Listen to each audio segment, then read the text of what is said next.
Children, today we'll start with a poem of Class 10 English textbook, and the name of the poem is Amanda. Let us listen to this audio and then we will move ahead with our lesson. मेरी मर्जी, मैं चाहे ये करूं, मैं चाहे वो करूं, मैं चाहे यहाँ जाऊं, मैं चाहे वहां जाऊं, ये करूं, मैं चाहे वो करूं, मेरी मर्जी. How do you all relate this song with your life? As children, you all want to be free. You all want freedom. Freedom to do anything, freedom to go anywhere.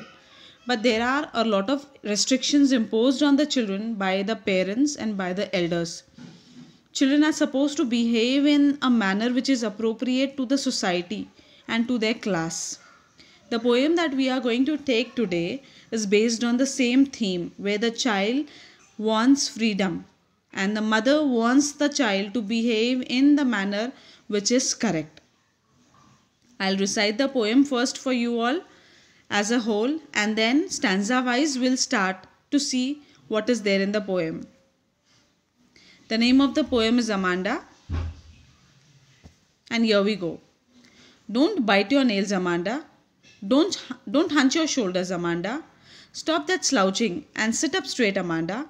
There is a languid emerald sea where the sole inhabitant is me, a mermaid drifting blissfully. Did you finish your homework, Amanda? Did you tidy your room, Amanda? I thought I told you to clean your shoes, Amanda. I am an orphan, roaming the street. I pattern soft dust with my hushed bare feet. The silence is golden, the freedom is sweet. Don't eat that chocolate, Amanda. Remember your acne, Amanda. Will you please look at me when I am speaking to you, Amanda? I am Rapunzel. I have not a care. Life in a tower is tranquil and rare.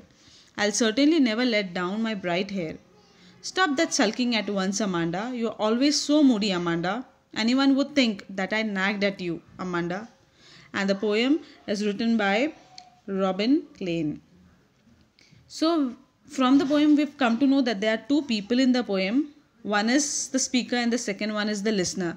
Since the second party is not speaking anything, the dialogues of the second person who is acting as a listener are written into a bracket format, where we come to know that she is in a thought process. She is just thinking. She is not actually speaking in the poem. And the person who is active in the poem is the mother, who is every time scolding the child, nagging at her, putting a lot of restrictions, controlling her behavior. It can be right from her part, on her part, and it can be wrong. We'll come to know from the poem. Let us read, let us go through the poem. In the first stanza, if you'll see, the parent is asking the child, whose name is Amanda, she is asking her not to bite her nails.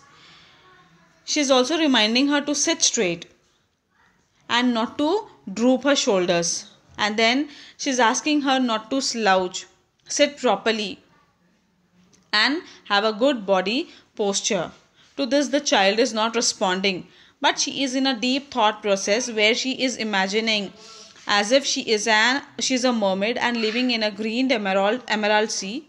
Emerald is a precious gem, but here it refers to green color. She imagines herself to be in a sea where she is the sole inhabitant and she is having the freedom to move anywhere, go anywhere, sit anyhow, do anything, whatever she wish for. Then in the second stanza, mother is asking her if she has finished her homework or not. She is also asking if she has tidied up her room or not. And she is also asking if she has cleaned her shoes or not. But to this also the girl child does not respond orally, but instead she is in a deep thought. She is imagining herself as an orphan. When she imagines herself as an orphan, we can understand that she is a child of 8 to 10 years or maybe 12 years maximum, because probably she does not know the meaning of an orphan. For her, orphan is just a person, just a child who has no parent. And right now she does not want anybody. That is why she is imagining herself to be an orphan. So she does not want anybody to be after her, to point out at for anything, remind her to do this, remind her to do that. She wants silence. That is why she is telling silence is golden and freedom is sweet. So she will enjoy her freedom when there will be nobody around. Then in the next stanza, the mother is again shouting, nagging at her daughter and asking her not to eat lot of chocolates, or maybe don't eat that chocolate at all. And the reason for this is she will have pimples after eating lot of chocolates. So maybe she is worried for the daughter, and she's asking her not to eat that chocolate. And she's also asking, will you please look at me when I'm speaking? So from this line you can see how careless and how casual this child is. She's not even bothered to look at her parent. And then she's lost into her deep thoughts again, and she is thinking that she is Rapunzel. You know the story of Rapunzel, right? She was kept in a tower by a witch, and there was nobody who could go into the tower, nor could Rapunzel get out of the tower except the witch, with the help of Rapunzel's long hair. And here she is imagining that she is Rapunzel, and when she will live in the tower, she will not bother for anyone. She will enjoy in the tower. She would love to have that tranquil and rare life. That will be very uncommon life, no? She wishes to have that sort of life. And she says that I will not let my hair down for anybody to come to me. So this much freedom she wants, this kind of freedom she wants, and she wants no disturbance from anybody, from nobody. And at the last, mother is again asking her child to stop sulking, and she is asking that you are very moody, please stop being so moody. Anyone would think that I nagged at you. She's already nagging at her, and she's telling anybody would think that the mother is nagging at the daughter a lot, and that is why the child is behaving in this way.